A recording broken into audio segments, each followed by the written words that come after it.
Un animateur peut être un espace info-énergie, un conseiller SAR, ça peut également être quelqu'un dans un syndicat de déchets. Enfin, tout le monde peut être animateur dans le sens où il a envie d'avoir une équipe dans le cadre du projet et les motiver à faire des économies d'énergie, d'eau, de déchets et de déplacement. Très concrètement, les animateurs, en fait, ils vont organiser des rencontres, ils vont donner des conseils aux familles pour qu'elles puissent les appliquer chez elles.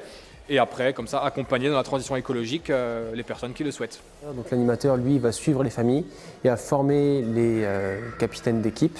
Et l'animateur, lui, ce qu'il va faire, c'est qu'il va, entre guillemets, les aider dans leur démarche pour faire des économies et les conseiller ou répondre à leurs questions, soit sur leurs factures, soit sur les gestes du quotidien à mettre en avant. On essaye à la fois d'être sur l'animation conviviale, on va dire. Allez, on fait le défi, qu'est-ce qu'on pourrait faire, se rencontrer pour pouvoir échanger. Mais aussi sur l'animation technique, donc c'est un peu les deux. Ça ne demande pas non plus d'y travailler tous les jours, 7 heures par jour. Hein. C'est pas une grosse charge de travail. Alors du coup, les outils dont disposent les familles, c'est déjà une première chose, c'est un guide de 100 éco-gestes qui leur sont fournis dès qu'elles s'inscrivent sur la plateforme, et c'est des idées d'actions à mettre en place au quotidien pour faire des économies.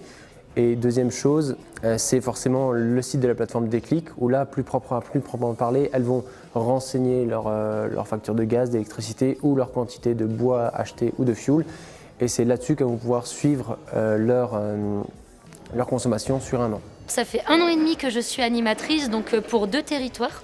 J'y prends beaucoup de plaisir parce que pour moi, je vois ça un petit peu comme la partie fun. J'accompagne les gens dans la bonne humeur. Je leur donne des petits conseils. On fait des petits repas, souvent auberge espagnole. On échange nos petites astuces. Même eux, ils me donnent des petites astuces, notamment, on va dire, sur les déchets et l'eau, qui n'est pas mon domaine de prédilection. Et moi, j'y prends beaucoup de plaisir parce que je m'insère un peu mieux dans mon territoire. Ça devient des amis, finalement. On est tout le temps en recherche d'animateurs, effectivement. Donc on était un animateur en 2012. Aujourd'hui, on a plus de 50 sur le Grand Est. Et on continue d'en chercher parce que l'objectif, c'est de pouvoir proposer ce service à tous les citoyens au niveau du Grand Est. Donc tout le territoire doit être couvert.